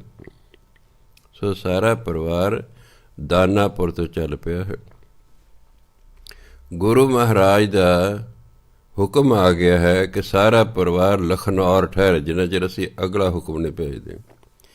ਮਾਤਾ ਗੁਜਰ ਕੌਰ ਜੀ ਲਖਨੌਰ ਦੇ ਰਹਿਣ ਵਾਲੇ ਸਨ। ਉਹਨਾਂ ਦਾ ਪੇਕਾ ਪਿੰਡ ਸੀ ਲਖਨੌਰ, ਅੰਬਾਲੇ ਤੋਂ ਅੱਗੇ ਨੂੰ ਹੈ ਥੋੜ੍ਹਾ ਜਿਹਾ। ਉੱਥੇ ਆ ਗਏ। ਲੋਕਾਂ ਨੇ ਕੋਈ ਸੇਵਾ ਨਹੀਂ ਕੀਤੀ, ਕੋਈ ਆਦਰ ਮਾਣ ਨਹੀਂ ਕੀਤਾ। ਚਲੋ, ਨਹੀਂ ਤਾਂ ਨਾ ਸਹੀ। ਗੁਰੂ ਮਹਾਰਾਜ ਕਿਉਂਕਿ ਛੋਟੀ ਉਮਰ ਦੇ ਸਨ, ਇਸ ਲਈ ਹਰ ਬੱਚਾ ਖੇਡਦਾ ਜੀ। ਉਹਨਾਂ ਦੇ ਕੁਝ ਸਾਥੀ ਬਣ ਗਏ। ਇੱਕ ਮੁੰਡਾ ਸਾਥੀ ਬਣ ਗਿਆ ਰਾਮਨਾਥ। ਇੱਕ ਦਿਨ ਕਹਿੰਦਾ ਜੀ ਮੈਂ ਅੱਜ ਨਹੀਂ ਖੇਡ ਸਕਦਾ, ਵੀ ਮੇਰੀ ਮਾਂ ਬਿਮਾਰ ਹੈ। ਗੁਰੂ ਮਹਾਰਾਜ ਕਹਿੰਦੇ ਤੂੰ ਸਾਡੇ ਨਾਲ ਖੇਡ, ਤੇਰੀ ਮਾਂ ਠੀਕ ਹੋ ਜਾਏਗੀ। ਚਲੋ, ਉਹ ਵਿਚਾਰਾ ਖੇਡੀ ਤਾਂ ਗਿਆ, ਧਿਆਨ ਦਾ ਘਰ ਵੱਲ ਹੀ। ਜਦ ਵਾਪਸ ਘਰ ਗਿਆ ਤਾਂ ਮਾਂ ਕੰਮ ਧੰਦਾ ਕਰੀ ਠੀਕ ਠਾਕ ਹੈ। ਉਹ ਤਾਂ ਰੌਲਾ ਪੈ ਗਿਆ ਸਾਰੇ ਇਲਾਕੇ 'ਚ ਬਈ ਗੁਰੂ ਮਹਾਰਾਜ ਨੇ ਜਿਹੜਾ ਹੈ ਬੱਚਾ ਮਾਂ ਠੀਕ ਕਰਤੀ ਹੈ। ਫਿਰ ਸਾਰਾ ਪਿੰਡ ਸ਼ਰਧਾਲੂ ਹੋ ਗਿਆ, ਫਿਰ ਲੱਗੇ ਸੇਵਾ ਕਰਨ। 3 ਮਹੀਨੇ ਸਾਰਾ ਪਰਿਵਾਰ ਲਖਨੌਰ ਠਹਿਰਿਆ ਹੈ। ਫਿਰ ਸੁਨੇਹਾ ਆ ਗਿਆ ਵੀ ਤੁਸੀਂ ਅਨੰਦਪੁਰ ਸਾਹਿਬ ਆ ਜਾਓ। ਸੋ ਸਾਰਾ ਪਰਿਵਾਰ 1672 ਈਸਵੀ 'ਚ ਅਨੰਦਪੁਰ ਸਾਹਿਬ ਆ ਗਿਆ ਹੈ। 9ਵੇਂ ਪਾਤਸ਼ਾਹ ਨੇ 10ਵੇਂ ਪਾਤਸ਼ਾਹ ਦੀ ਪੜ੍ਹਾਈ ਦਾ ਪ੍ਰਬੰਧ ਕੀਤਾ। ਗੁਰਮੁਖੀ ਪੜ੍ਹਾਉਣ ਵਾਲਾ ਅੱਡ ਟੀਚਰ ਲਾਇਆ, ਫਾਰਸੀ ਪੜ੍ਹਾਉਣ ਵਾਲਾ ਅੱਡ ਟੀਚਰ ਲਾਇਆ ਹੈ, ਘੋੜ ਸਵਾਰੀ ਸਿਖਾਉਣ ਵਾਲੇ ਅੱਡ ਲਾਏ ਨੇ, ਤੀਰ ਅੰਦਾਜ਼ੀ ਚਲਾਉਣ ਵਾਲੇ ਅੱਡ ਲਾਏ ਨੇ। ਇਸ ਤਰ੍ਹਾਂ ਸਾਰੇ ਪ੍ਰਕਾਰ ਦੀ ਟ੍ਰੇਨਿੰਗ ਦੇਣੀ ਸ਼ੁਰੂ ਕਰ ਦਿੱਤੀ ਹੈ। ਸਮਾਂ ਬੀਤਦਾ ਗਿਆ, 1675 ਸਾਲ ਆ ਗਿਆ ਹੈ। ਕਸ਼ਮੀਰ ਦੇ ਵਿੱਚ ਬਹੁਤ ਜ਼ਿਆਦਾ ਜ਼ੁਲਮ ਹੋਣ ਲੱਗਿਆ। ਕਸ਼ਮੀਰ 'ਚ ਬਹੁਤੇ ਪੰਡਿਤ ਰਹਿੰਦੇ ਸਨ ਅਤੇ ਪੰਡਿਤ ਲੋਕ ਵਿਦਵਾਨ ਸਨ, ਅਤੇ ਔਰੰਗਜ਼ੇਬ ਨੂੰ ਸੀ ਜੇ ਇਹ ਵਿਦਵਾਨ ਲੋਕ ਮੁਸਲਮਾਨ ਬਣ ਗਏ, ਆਮ ਲੋਕ ਆਪੇ ਹੀ ਬਣ ਜਾਣਗੇ, ਆਪੇ ਹੀ ਬਣ ਜਾਣਗੇ। ਇਸ ਲਈ ਉੱਥੇ ਜ਼ਿਆਦਾ ਜ਼ੁਲਮ ਹੋ ਰਿਹਾ ਸੀ। ਕੁਝ ਪੰਡਿਤਾਂ ਦੇ ਡੈਪੂਟੇਸ਼ਨ ਜਿਹੜਾ ਹੈ ਉਹ ਅਨੰਦਪੁਰ ਸਾਹਿਬ ਆਇਆ।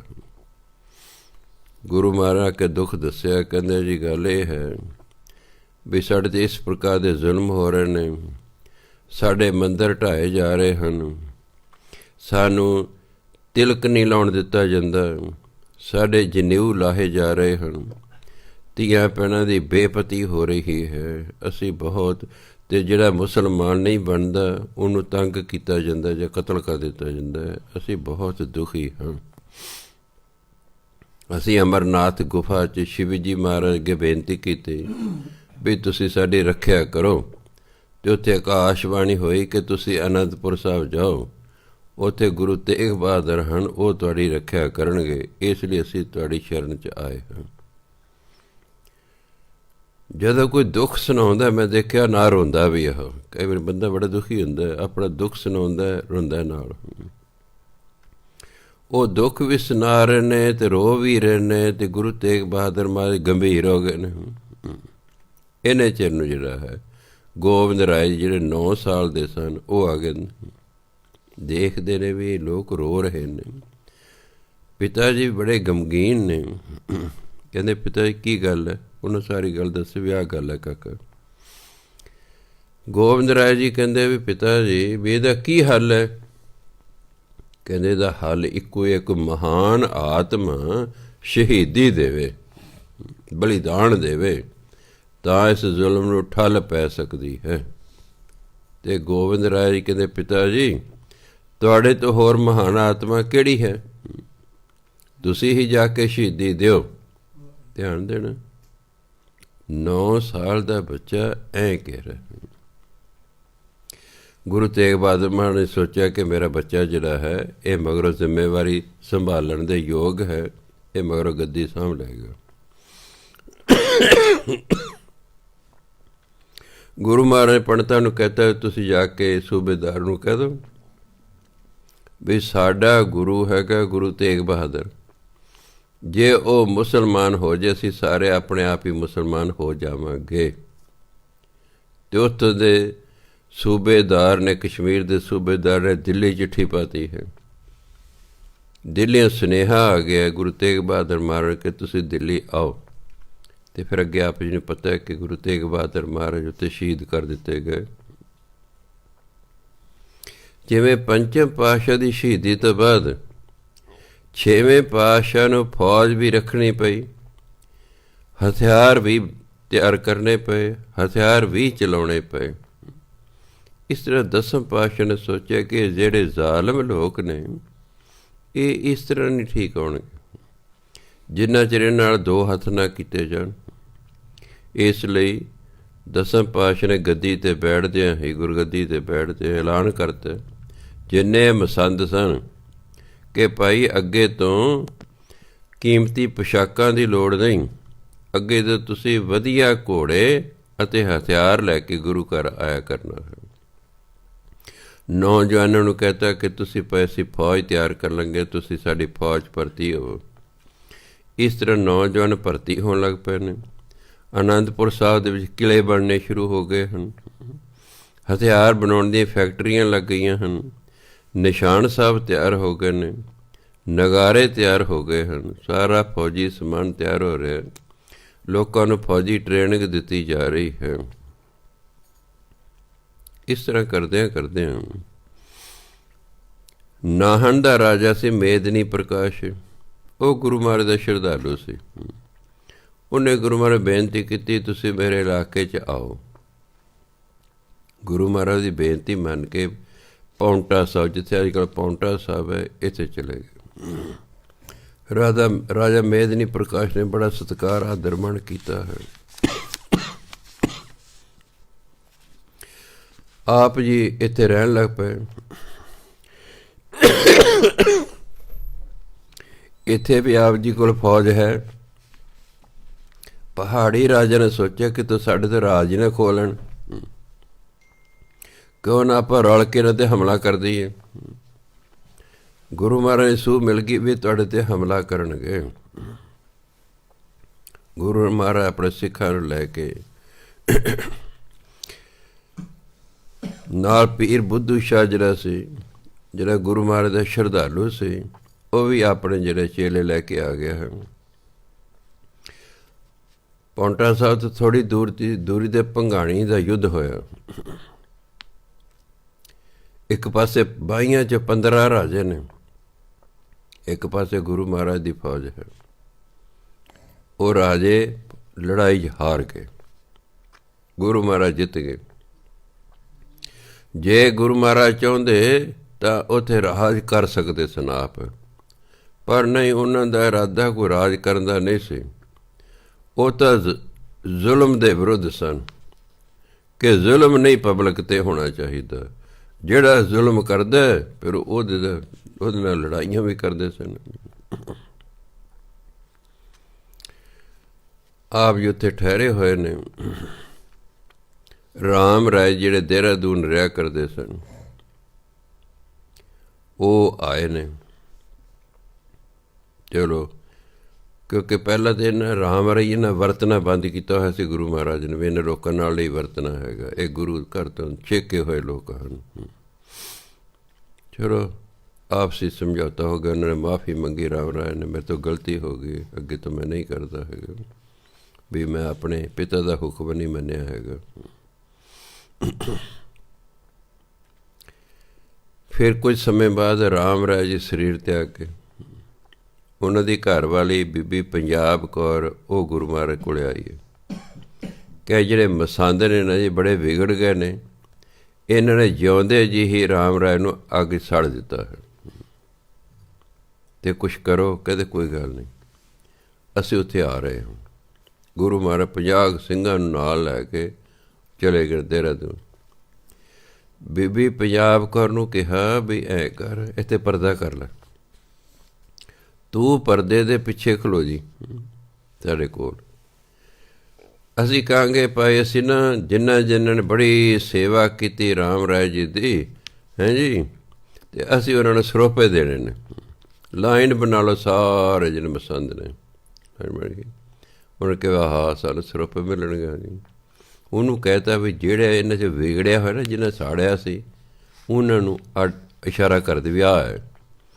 ਉਹ ਜਿਨ੍ਹਾਂ ਨੇ ਸਾੜਿਆ ਸੀ ਰਾਮ ਰਾਏ ਨੂੰ, ਸਾਰੇ ਇੱਕ ਪਾਸੇ ਕਰ ਲਏ ਵੀ ਹਾਂ ਇਹਨਾਂ ਨੂੰ ਸਰੋਪੇ ਦੇਵਾਂਗੇ ਜੀ, ਦੂਜੇ ਅੱਡ ਕਰਦੇ।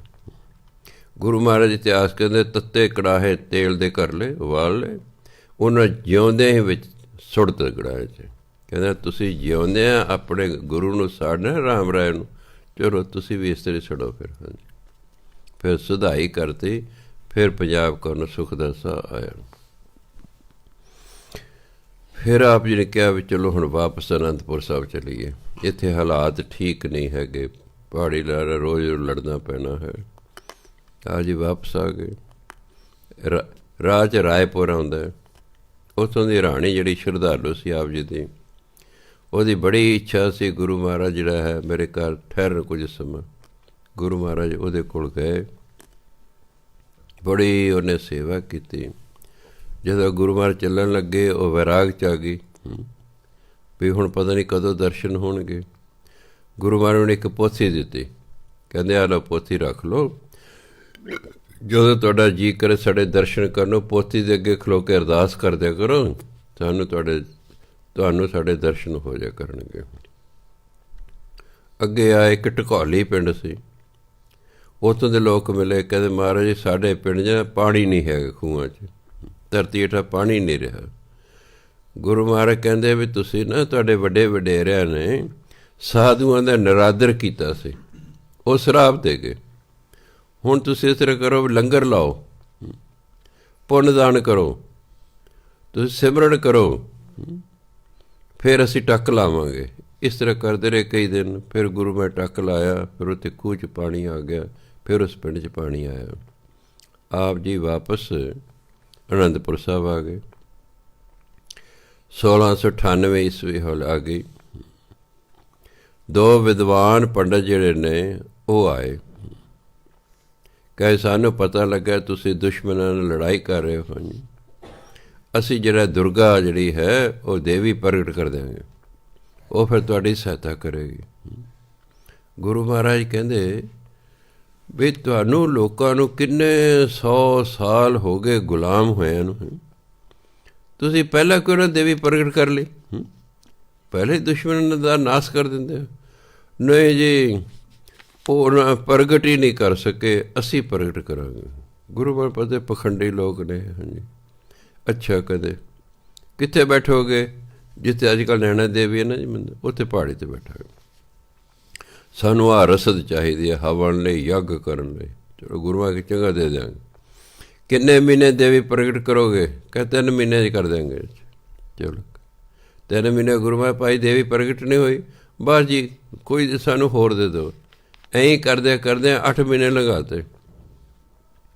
ਗੁਰੂ ਮਹਾਰਾਜ ਕਹਿੰਦੇ ਮੇਰੀ ਗੱਲ ਸੁਣ ਲਓ, ਜੇ ਕੱਲ੍ਹ ਨੂੰ ਦੇਵੀ ਨਾ ਪ੍ਰਗਟ ਹੋਏ ਮੈਂ ਤੁਹਾਨੂੰ ਛੱਡਣ ਨਹੀਂ ਹੈਗਾ, ਤੁਸੀਂ ਮੇਰਾ ਇੰਨਾ ਖਰਚਾ ਕਰਾਤਾ ਹੈਗਾ।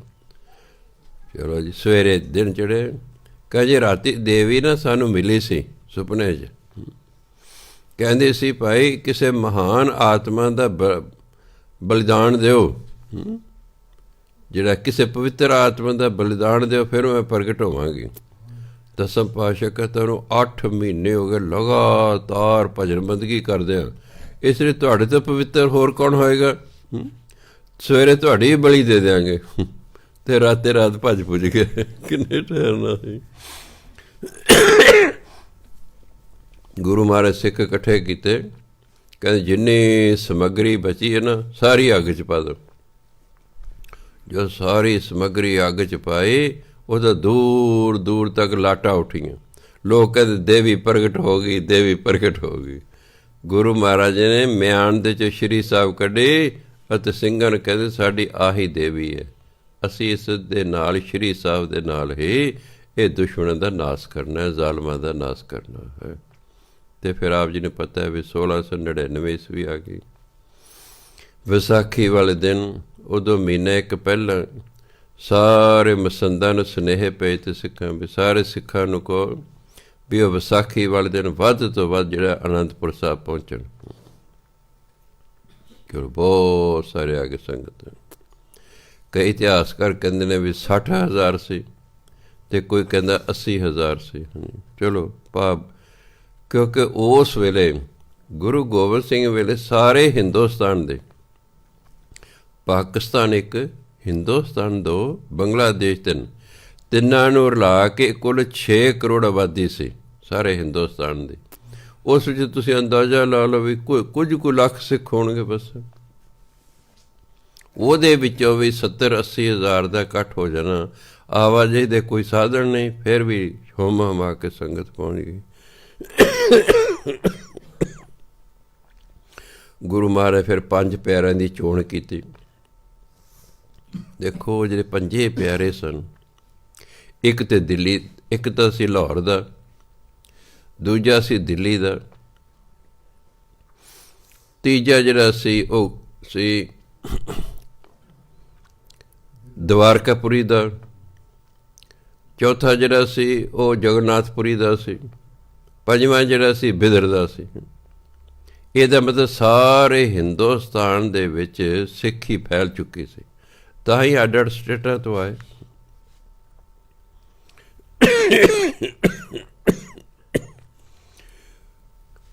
ਪੰਜਾਬ ਦੇ, ਦਿੱਲੀ ਦੇ, ਗੁਜਰਾਤ ਦਾ, ਉੜੀਸਾ ਦਾ, ਕਰਨਾਟਕ ਦਾ।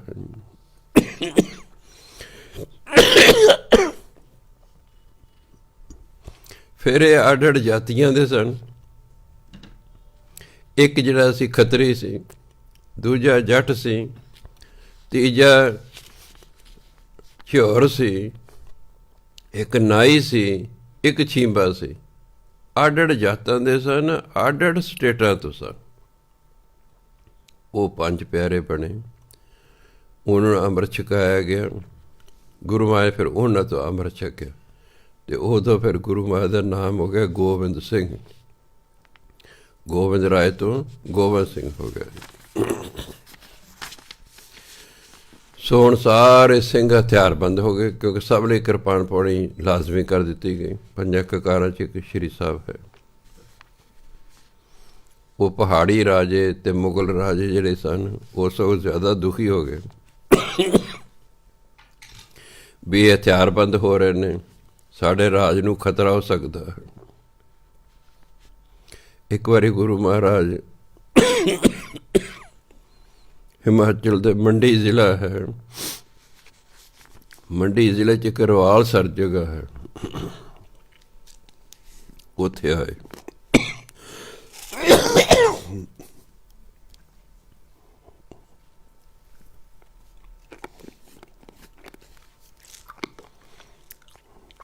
ਉੱਥੇ ਪਹਾੜੀ ਰਾਜੇ ਮਿਲੇ। ਕਿ ਦੇਖੋ ਜੀ, ਆਪਾਂ ਨਿਮਾਣੇ ਨਿਤਾਣੇ ਹਾਂ, ਆਪਣੀ ਫੌਜ ਥੋੜ੍ਹੀ ਹੈ। ਔਰੰਗਜ਼ੇਬ ਬੜਾ ਤਗੜਾ ਰਾਜਾ ਹੈ, ਉਹਦੇ ਕੋਲ ਫੌਜ ਬਹੁਤ ਹੈ, ਆਪਾਂ ਨੂੰ ਉਹਦੇ ਨਾਲ ਲੜਨਾ ਨਹੀਂ ਚਾਹੀਦਾ, ਉਹਦੇ ਨਾਲ ਬਣਾ ਕੇ ਰੱਖਣੀ ਚਾਹੀਦੀ ਹੈ।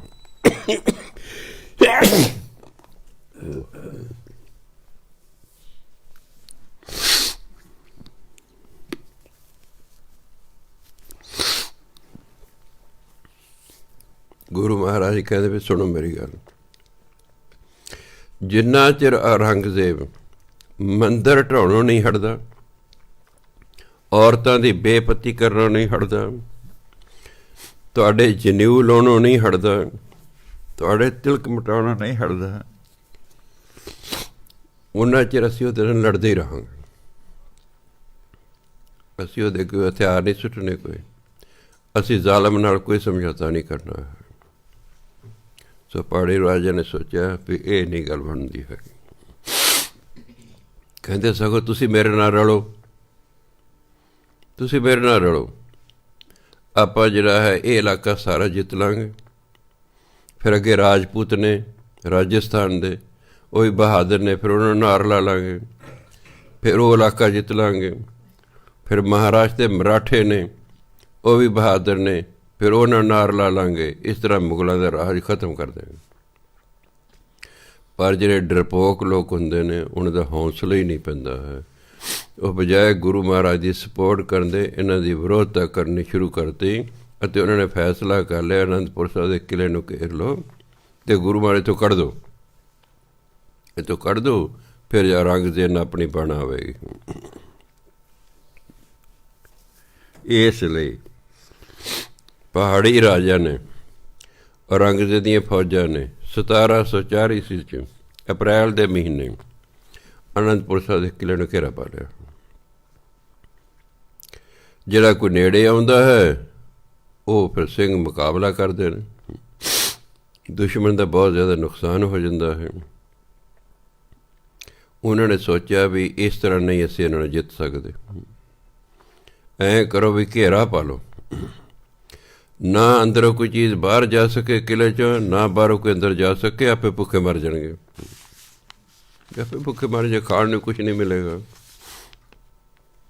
7 ਮਹੀਨੇ ਐਂ ਘੇਰਾ ਪਿਆ ਰਿਹਾ, ਕੋਈ ਪੇਸ਼ ਨਹੀਂ ਜਾਂਦੀ।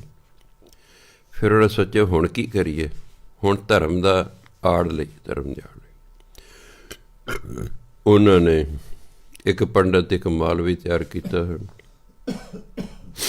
ਉਹਨਾਂ ਦੇ ਹੱਥ ਇੱਕ ਚਿੱਠੀ ਭੇਜੀ ਹੈ, ਆਟੇ ਦੀ ਗਊ ਭੇਜੀ ਹੈ, ਕੁਰਾਨ ਦੀ ਪੋਥੀ ਭੇਜੀ ਹੈ,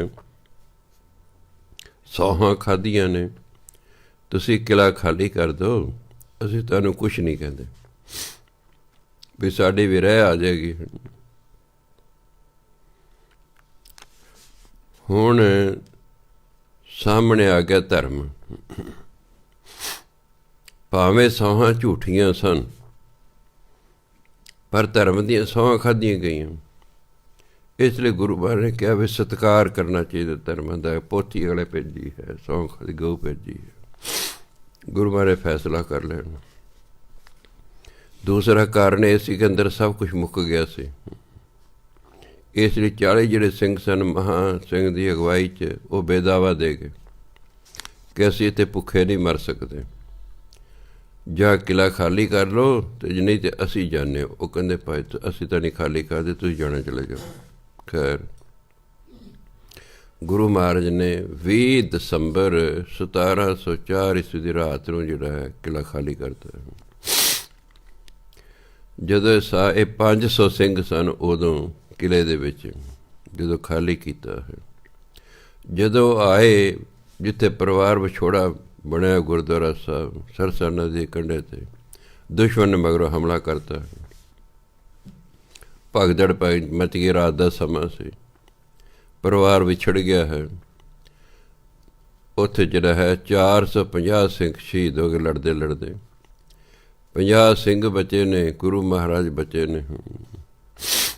ਮਾਤਾ ਗੁਜਰ ਕੌਰ ਜੀ ਦੋਨੋਂ ਛੋਟੇ ਸਾਹਿਬਜ਼ਾਦੇ ਇਹ ਵਿਛੜ ਗਏ ਨੇ, ਇਹ ਦੂਜੇ ਪਾਸੇ ਨੂੰ ਹੋ ਗਏ। ਅਤੇ ਜਿਹੜੇ ਦੋਨੋਂ ਵੱਡੇ ਸਾਹਿਬਜ਼ਾਦੇ ਸਨ ਉਹ ਗੁਰੂ ਮਹਾਰਾਜ ਨਾਲ ਹੋ ਗਏ। ਅਤੇ ਜਿਹੜੇ ਮਾਤਾਵਾਂ ਸਨ ਦੋਨੋਂ ਮਹਿਲ, ਉਹ ਭਾਈ ਮਨੀ ਸਿੰਘ ਜੀ ਉਹਨਾਂ ਨੂੰ ਦਿੱਲੀ ਲੈ ਗਏ। ਇਸ ਤਰ੍ਹਾਂ ਪਰਿਵਾਰ ਇੱਥੇ ਆ ਕੇ ਵਿਛੜ ਗਿਆ ਹੈ। ਫਿਰ ਜਿਹੜੇ ਬਚੇ ਨੇ ਉਹ ਚਮਕੌਰ ਸਾਹਿਬ ਪਹੁੰਚੇ ਨੇ। ਅਗਲੇ ਦਿਨ ਫਿਰ ਯੁੱਧ ਹੋਇਆ ਹੈ, ਜਿਹਦੇ 'ਚ ਦੋਨੋਂ ਵੱਡੇ ਸਾਹਿਬਜ਼ਾਦੇ ਅਤੇ ਜਿਹੜਾ ਹੈ 3 ਪਿਆਰੇ, ਭਾਈ ਦਇਆ ਸਿੰਘ ਅਤੇ ਭਾਈ ਧਰਮ ਸਿੰਘ ਨੂੰ ਛੱਡ ਕੇ ਬਾਕੀ 3 ਪਿਆਰੇ ਉਹ ਵੀ ਸ਼ਹੀਦ ਹੋ ਗਏ। ਇਸ ਤਰ੍ਹਾਂ 2 ਦਿਨ ਦੀ ਲੜਾਈ ਦੇ ਵਿੱਚ ਜਦੋਂ ਫਿਰ ਰਾਤ ਪਈ, ਪਹਿਲੀ ਰਾਤ ਨੂੰ ਸਿੰਘਾਂ ਨੇ ਸੋਚਿਆ ਵੀ ਸਵੇਰੇ ਜਿਹੜੀ ਲੜਾਈ ਹੋਣੀ ਤਾਂ ਸਾਰੇ ਅਸੀਂ ਸ਼ਹੀਦ ਹੋ ਜਾਣਾ ਹੈ, ਕਿਉਂਕਿ ਬਾਹਰ ਬਹੁਤ ਜ਼ਿਆਦਾ ਫੌਜ ਹੈ ਦੁਸ਼ਮਣ ਦੀ। ਉਹਨਾਂ ਦਸਮ ਪਾਤਸ਼ਾਹ ਨੂੰ ਬੇਨਤੀ ਕੀਤੀ ਵੀ ਸਾਡੀ ਬੇਨਤੀ ਹੈ ਜੀ ਤੁਸੀਂ ਜਿਹੜਾ ਹੈ ਇਹ ਗੜੀ ਛੱਡ ਜਾਓ, ਤੁਹਾਡਾ ਜਿਉਂਦੇ ਰਹਿਣਾ ਬਹੁਤ ਹੀ ਜ਼ਰੂਰੀ ਹੈ। ਜੇ ਤੁਸੀਂ ਜਿਉਂਦੇ ਰਹੋਗੇ ਹੋਰ ਸਿੱਖ ਤਿਆਰ ਕਰ ਲਓਗੇ, ਜੇ ਤੁਸੀਂ ਸ਼ਹੀਦ ਹੋ ਗਏ ਤਾਂ ਅਗਵਾਈ ਕੌਮ ਦੀ ਕੌਣ ਕਰੇਗਾ। ਗੁਰੂ ਮਹਾਰਾਜ ਉਹਨਾਂ ਦੇ ਬੇਨਤੀ ਮੰਨ ਕੇ ਰਾਤ ਨੂੰ ਜਿਹੜਾ ਹੈ ਉਹ ਗੜੀ ਖਾਲੀ ਕਰ ਦਿੱਤੀ ਹੈ। ਭਾਈ ਦਇਆ ਸਿੰਘ, ਭਾਈ ਧਰਮ ਸਿੰਘ, ਭਾਈ ਮਾਨ ਸਿੰਘ ਨੂੰ ਨਾਲ ਲਿਆ ਹੈ। ਬਾਕੀ ਅਗਲੇ ਦਿਨ ਉੱਥੇ ਸਾਰੇ ਜਿਹੜੇ ਸਿੰਘ ਸਨ ਉਹ ਸ਼ਹੀਦ ਹੋ ਗਏ। ਗੁਰੂ ਮਹਾਰਾਜ ਉੱਥੋਂ ਮਾਛੀਵਾੜੇ ਚੱਲ ਪਏ ਨੇ। ਮਾਛੀਵਾੜੇ ਤੋਂ ਭੇਸ ਬਦਲ ਕੇ ਮੁਸਲਮਾਨੀ ਭੇਸ ਦੇ ਵਿੱਚ ਉੱਥੋਂ ਦੁਸ਼ਮਣ ਦੇ ਘੇਰੇ 'ਚ ਲੰਘ ਗਏ ਨੇ। ਅੱਗੇ ਦੀਨਾ ਕਾਂਗੜ ਪਹੁੰਚ ਗਏ ਨੇ। ਉੱਥੇ 6ਵੇਂ ਪਾਤਸ਼ਾਹ ਦੇ ਵੇਲੇ ਦੇ ਸ਼ਰਧਾਲੂ ਸਿੰਘ ਸਨ, ਲਖਮੀਰ ਸਿੰਘ ਅਤੇ ਸ਼ਮੀਰ ਸਿੰਘ। ਉਹਨਾਂ ਗੁਰੂ ਮਹਾਰਾਜ ਨੂੰ ਦੀ ਸੇਵਾ ਕੀਤੀ ਕਈ ਦਿਨ। ਗੁਰੂ ਮਹਾਰਾਜ ਜਦੋਂ ਉੱਥੋਂ ਅੱਗੇ ਜਾਣ ਲੱਗੇ ਤਾਂ ਕਹਿੰਦੇ ਭਾਈ ਸ਼ਮੀਰ, ਆਹ ਲੈ ਸਾਡਾ ਚੋਲਾ, ਸਵੇਰੇ ਨਾ ਨਹਾ ਧੋ ਕੇ ਇਹ ਸਾਡਾ ਚੋਲਾ ਪਾ ਲਈ, ਘੋੜਾ ਤੇਰੇ ਕੋਲ ਹੈਗਾ, ਘੋੜੇ ਚੜ੍ਹ ਕੇ ਜਿੱਥੋਂ ਤੱਕ ਸ਼ਾਮ ਤੱਕ ਘੋੜਾ ਫੇਰ ਲੈਂਗੇ ਉੱਥੋਂ ਤੱਕ ਤੇਰਾ ਰਾਜ ਹੋ ਜਾਏਗਾ। ਚਲੋ ਜੀ, ਉਹਨੇ ਸਵੇਰੇ ਨਹਾਤਾ ਧੋਤਾ, ਚੋਲਾ ਪਾ ਲਿਆ, ਘੋੜਾ ਚੜ੍ਹ ਗਿਆ ਵੀ ਇਹ ਉਹ ਸੂਰਜ ਨਿਕਲ ਆਇਆ ਹੈ, ਵੀ ਸ਼ਾਮ ਤੱਕ ਭਜਾਈ ਜਾਵਾਂਗਾ ਘੋੜਾ, ਉਹਨੇ ਥਾਂ ਮੇਰਾ ਰਾਜ ਹੋ ਜਾਏਗਾ। ਅਜੇ ਵਿਹੜੇ 'ਚੋਂ ਨਿਕਲ ਲੱਗੇ ਅਤੇ ਅੱਗੋਂ ਮਾਮਾ ਟੱਕਰ ਗਿਆ। ਕਹਿੰਦਾ ਸ਼ਬੀਰ ਕਿੱਥੇ ਚੱਲੇ? ਕਹਿੰਦਾ ਗੁਰੂ ਮਹਾਰਾਜ ਮੈਨੂੰ ਐਂ ਕਿਹਾ। ਕਹਿੰਦਾ ਹੋਰ ਕੁਛ? ਉਹ ਬੇਵਕੂਫਾ, ਜਿਹਦਾ ਘਰ ਨਾ ਰਿਹਾ, ਘਾਟ ਨਾ ਰਿਹਾ, ਕੋਈ ਬਾਲ ਬੱਚਾ ਕੁਛ ਰਿਹਾ ਹੀ ਨਹੀਂ ਹੈਗਾ, ਜਿਹਦੇ ਨਾਲ ਕੋਈ ਫੌਜ ਨਹੀਂ ਰਹੀ ਹੈ, ਜੋ ਤੈਨੂੰ ਰਾਜ ਦੇਣ ਜੋਗਾ ਤਾਂ ਆਪ ਨਾ ਕਰ ਲੈਂਦਾ। ਉਹਦੇ ਮਨ 'ਚ ਸ਼ੰਕਾ ਪੈਦਾ ਹੋ ਗਿਆ। ਹੁਣ ਨਾ ਤੇ ਨਾ ਕਰਨ ਜੋਗਾ ਹੈ। ਟੁੱਟੇ ਜੇ ਮਨ ਨਾਲ ਪਿੰਡ ਦੇ ਆਲੇ ਦੁਆਲੇ ਘੋੜਾ ਫੇਰ ਕੇ ਵਾਪਸ ਆ ਗਏ। ਗੁਰੂ ਮਹਾਰਾਜ ਕਹਿੰਦੇ ਸ਼ਮੀਰ, ਅਸੀਂ ਤੈਨੂੰ ਰਾਜ ਦੇਣਾ ਸੀ, ਪਰ ਤੂੰ ਸਾਡੀ ਗੱਲ ਨਹੀਂ ਮੰਨੀ, ਜਾ ਤੈਨੂੰ ਸਰਦਾਰੀ ਦਿੱਤੀ। ਅਤੇ ਗੁਰੂ ਮਹਾਰਾਜ ਉੱਥੋਂ ਚੱਲ ਪਏ ਅੱਗੇ। ਅੱਗੇ ਇੱਕ ਰਾਮੋਣਾ ਪਿੰਡ ਸੀ, ਉਹ 'ਚ ਲੰਘ ਰਹੇ ਸੀ। ਅੱਗੇ ਇੱਕ ਗਰੀਬ ਕਿਸਾਨ ਜਾਂ ਗਰੀਬ ਬੰਦਾ ਆਪਣੀ ਕਮੀਜ਼ ਦੀ ਝੋਲੀ ਦੇ ਵਿੱਚ ਕੁਝ ਪਾ ਕੇ ਆ ਰਿਹਾ ਹੈ। ਗੁਰੂ ਮਹਾਰਾਜ ਦੇ ਨੇੜੇ ਆ। ਗੁਰੂ ਮਹਾਰਾਜ ਘੋੜਾ ਰੋਕ ਲਿਆ। ਕਹਿੰਦੇ ਭਾਈ ਤੇਰੇ ਕੋਲ ਕੀ ਹੈ? ਕਹਿੰਦੇ ਮੇਰੇ ਕੋਲ ਡੇਲੇ ਨੇ, ਆਪ ਜੀ ਚਾਰ ਖਾਂਦੇ ਹੋ। ਗੁਰੂ ਮਹਾਰਾਜ ਕਹਿੰਦੇ ਇੱਕ ਵਿਖਾਈ ਜਰਾ। ਉਹਨੇ ਇੱਕ ਡੇਲਾ ਜਿੱਦਾਂ ਗੁਰੂ ਮਹਾਰਾਜ ਮੂੰਹ 'ਚ ਪਾਇਆ। ਉਹ ਕੱਚਾ ਡੇਲਾ ਸੀ, ਉਹ ਘੋੜਾ ਸੀ। ਗੁਰੂ ਮਹਾਰਾਜ ਥੁੱਕਤਾ। ਕਹਿੰਦੇ ਭਾਈ ਸਾਰੇ ਡੇਲੇ ਸੁੱਟ ਦੇ। ਹੁਣ ਉਹ ਤਾਂ ਗਰੀਬ ਬੰਦਾ ਸੀ, ਉਹਨੇ ਜਾ ਕੇ ਡੇਲੇ ਵੇਚ ਕੇ ਘਰ ਦਾ ਕੋਈ ਸੌਦਾ ਖਰੀਦਣਾ ਸੀ। ਉਧਰ ਗੁਰੂ ਆਖੇ ਸਾਰੇ ਸੁੱਟ ਦੇ। ਉਹਨੇ ਇੱਕ ਮੁੱਠੀ ਸੁੱਟਤੀ, ਬਾਕੀ ਰੱਖ ਲਏ। ਗੁਰੂ ਮਹਾਰਾਜ ਕਹਿੰਦੇ ਭਾਈ ਸਾਡਾ ਦੂਜਾ ਬਚਨ ਹੈ ਸਾਰੇ ਸੁੱਟ ਦੇ। ਉਹਨੇ ਫਿਰ ਇੱਕ ਮੁੱਠੀ ਸੁੱਟਤੀ। ਗੁਰੂ ਮਹਾਰਾਜ ਕਹਿੰਦੇ ਸਾਡਾ ਤੀਜਾ ਬਚਨ ਹੈ ਸਾਰੇ ਸੁੱਟ ਦੇ। ਉਹਨੇ ਫਿਰ ਇੱਕ ਮੁੱਠੀ ਸੁੱਟਤੀ, ਇੱਕ ਰੱਖ ਲਈ।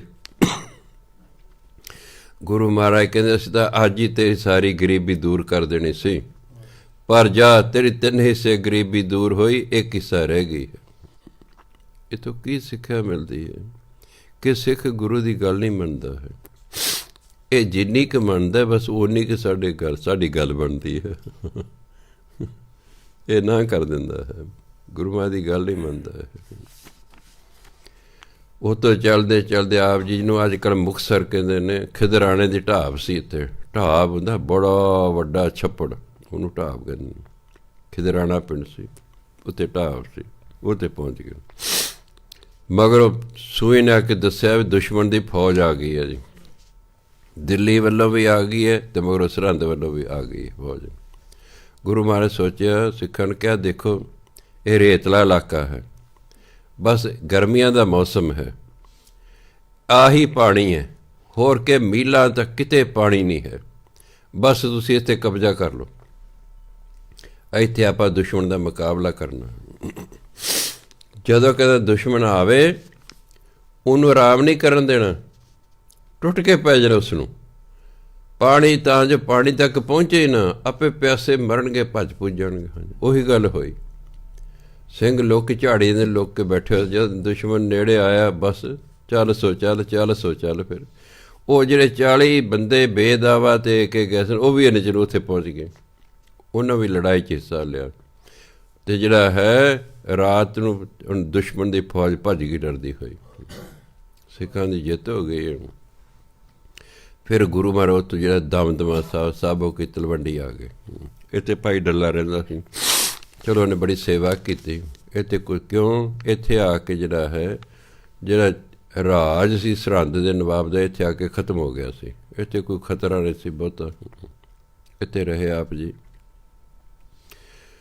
ਕਿਉਂਕਿ ਜਿਹੜਾ ਪੰਚਮ ਪਾਤਸ਼ਾਹ ਵਾਲੇ ਗੁਰੂ ਗ੍ਰੰਥ ਸਾਹਿਬ ਤਿਆਰ ਹੋਇਆ ਸੀ, 10ਵੇਂ ਪਾਤਸ਼ਾਹ ਸੋਚਿਆ 9ਵੇਂ ਪਾਤਸ਼ਾਹ ਦੀ ਬਾਣੀ ਉਸ 'ਚ ਦਰਜ ਕਰਨੀ ਹੈ। ਉਹ ਸੀ ਧੀਰ ਮੱਲੀਆਂ ਕੋਲੇ ਕਰਤਾਰਪੁਰ। ਧੀਰ ਮੱਲੀਏ ਗੁਰੂ ਘਰ ਦੇ ਵਿਰੁੱਧ ਹੋ ਗਏ, ਇਸ ਲਈ ਉਹਨਾਂ ਨੇ ਜਵਾਬ ਦਿੱਤਾ ਵੀ ਅਸੀਂ ਨਹੀਂ ਦਿੰਦੇ, ਜੇ ਗੁਰੂ ਹੈ ਤਾਂ ਆਪੇ ਲਿਖਾ ਲੈ। ਗੁਰੂ ਮਹਾਰਾਜ ਕਹਿੰਦੇ ਭਾਈ ਮਨੀ ਸਿੰਘ ਨੂੰ, ਲੈ ਭਾਈ ਅਸੀਂ ਬੋਲਾਂਗੇ ਅਤੇ ਤੂੰ ਲਿਖੀ। ਅਤੇ ਬਾਬਾ ਦੀਪ ਸਿੰਘ ਡਿਊਟੀ ਲਾ ਤੇ ਤੁਸੀਂ ਕਲਮਾਂ ਸਿਆਹੀ ਅਤੇ ਕਾਗਜ਼ ਤਿਆਰ ਕਰ ਦੇ ਜਾਣੇ। ਟੈਂਟ ਲਾ ਲਿਆ ਹੈ। 10ਵੇਂ ਪਾਤਸ਼ਾਹ ਬੋਲਦੇ ਰਹਿੰਦੇ ਨੇ ਦਿਵ ਦ੍ਰਿਸ਼ਟੀ ਰਾਹੀਂ, ਅਤੇ ਭਾਈ ਮਨੀ ਸਿੰਘ ਜੀ ਲਿਖਦੇ ਰਹਿੰਦੇ ਨੇ।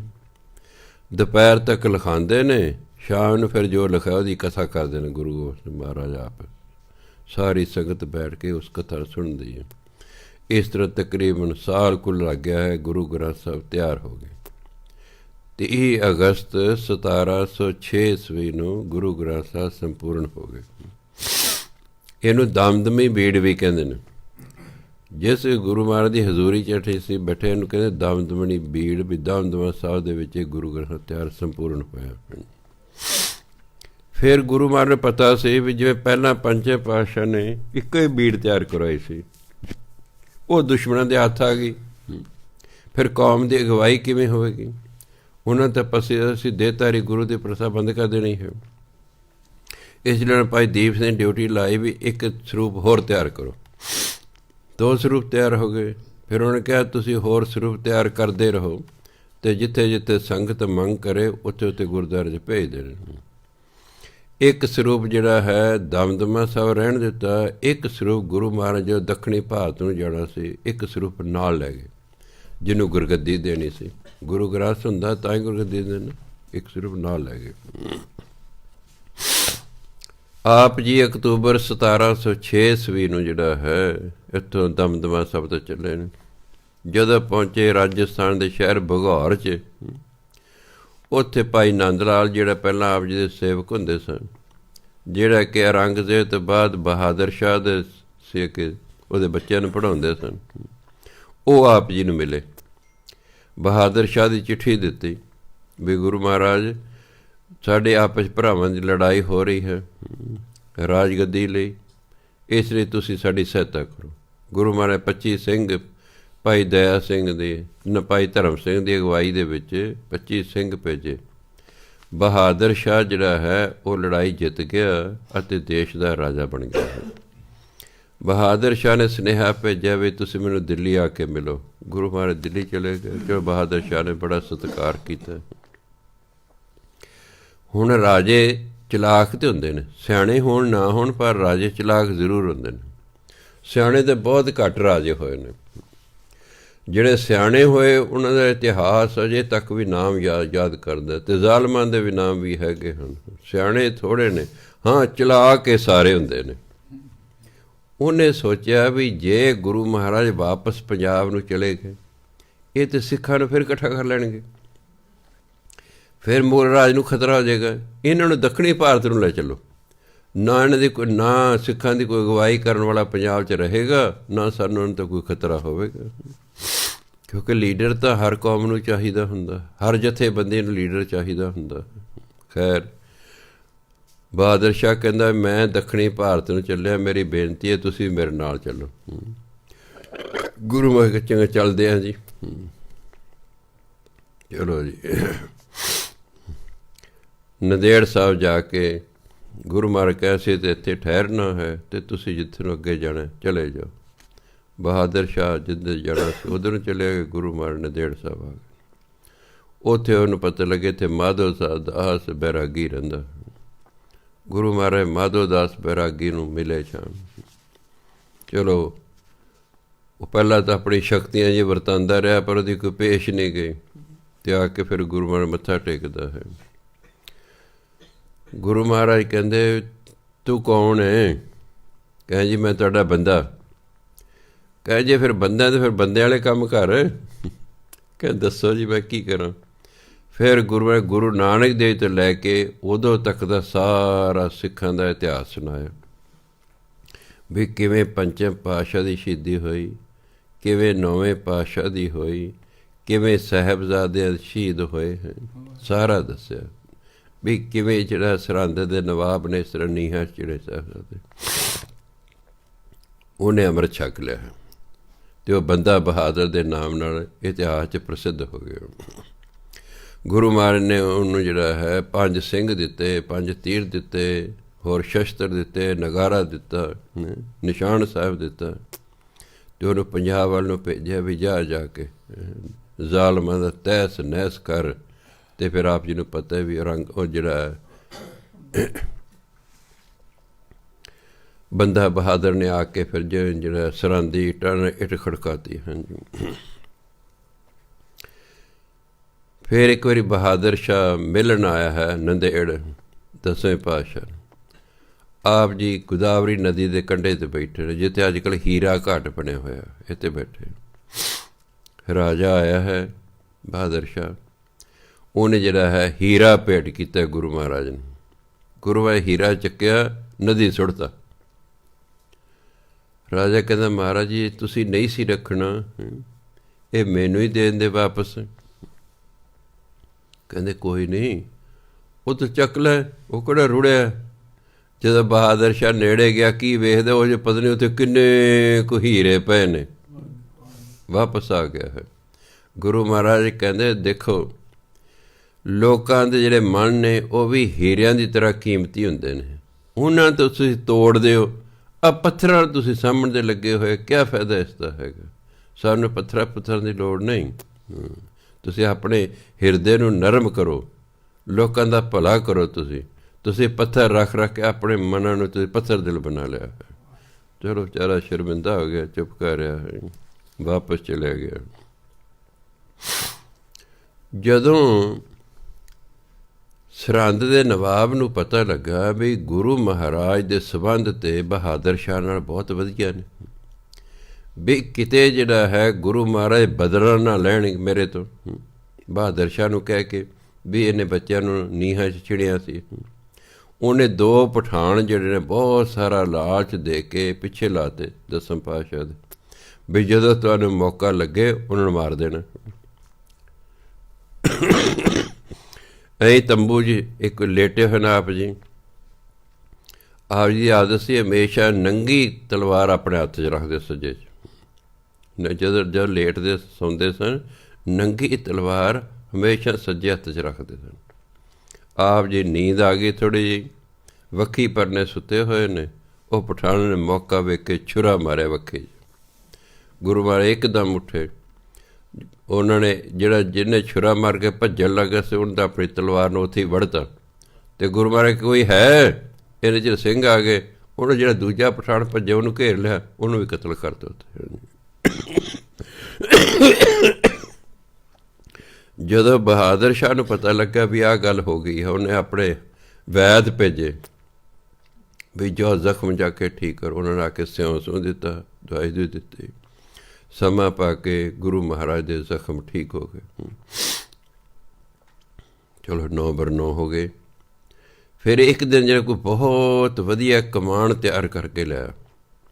ਗੁਰੂ ਮਹਾਰਾਜ ਕਹਿੰਦੇ ਮੈਂ ਕਮਾਨ ਤਿਆਰ ਕੀਤੀ। ਗੁਰੂ ਮਹਾਰਾਜ ਕਹਿੰਦੇ ਚਲਾ ਕੇ ਦੇਖਦੇ ਫਿਰ ਤੀਰ। ਗੁਰੂ ਮਹਾਰਾਜ ਜਦ ਜ਼ੋਰ ਦੀ ਚਿੱਲਾ ਖਿੱਚਿਆ ਨਾ ਤਾਰ ਉਹਦੀ ਕਮਾਨ ਦੀ, ਉਹ ਜਦ ਜ਼ਿਆਦਾ ਜ਼ੋਰ ਲੱਗਾ ਉਹ ਜ਼ਖਮ ਜਿਹੜੇ ਨੇ ਉਹ ਫਿਰ ਜਿਹੜੇ ਹੈ ਧਾਗੇ ਟੁੱਟ ਗਏ ਅਤੇ ਖੂਨ ਫਿਰ ਵਗਣਾ ਸ਼ੁਰੂ ਹੋ ਗਿਆ। ਗੁਰੂ ਮਹਾਰਾਜ ਕਹਿੰਦੇ ਹੁਣ ਕਿਸੇ ਵੈਦ ਦੀ ਲੋੜ ਨਹੀਂ, ਸਾਡਾ ਅੰਤਮ ਸਮਾਂ ਆ ਗਿਆ ਹੈ। ਸਾਰੇ ਸਿੱਖਾਂ ਨੂੰ ਸੁਨੇਹੇ ਭੇਜਦੇ ਆਲੇ ਦੁਆਲੇ। ਇਤਿਹਾਸਕਾਰ ਲਿਖਦੇ ਨੇ ਵੀ 2600 ਸਿੱਖ ਇਕੱਠਾ ਹੋ ਗਿਆ ਉੱਥੇ, ਜਿਹੜੇ ਵੀ ਸ਼ਰਧਾਲੂ ਸਨ ਗੁਰੂ ਮਹਾਰਾਜ ਦੇ ਉੱਤੇ। ਨੰਦੇੜ ਸਾਹਿਬ ਗੁਰੂ ਮਹਾਰਾਜ ਭਾਈ ਦਇਆ ਸਿੰਘ ਨੂੰ ਕਿਹਾ, ਦਇਆ ਸਿੰਘ ਜੀ ਗ੍ਰੰਥ ਸਾਹਿਬ ਲਿਆਓ। ਆ ਗੁਰੂ ਗ੍ਰੰਥ ਸਾਹਿਬ ਨੂੰ ਪੰਚਮ ਪਾਤਸ਼ਾਹ ਵੇਲੇ ਪੋਥੀ ਕਿਹਾ ਕਰਦੇ ਸਨ। ਬਾਣੀ ਲਿਖਿਆ ਪੋਥੀ ਪਰਮੇਸ਼ਰ ਕਾ ਥਾਨ। 10ਵੇਂ ਪਾਤਸ਼ਾਹ ਤੱਕ ਇਹਨੂੰ ਗ੍ਰੰਥ ਸਾਹਿਬ ਕਹਿਣ ਲੱਗ ਪਏ। ਕਹਿੰਦੇ ਭਾਈ ਦਇਆ ਸਿੰਘ ਗ੍ਰੰਥ ਸਾਹਿਬ ਲਿਆਓ, ਪ੍ਰਕਾਸ਼ ਕਰੋ, ਹੁਕਮਨਾਮਾ ਲਓ।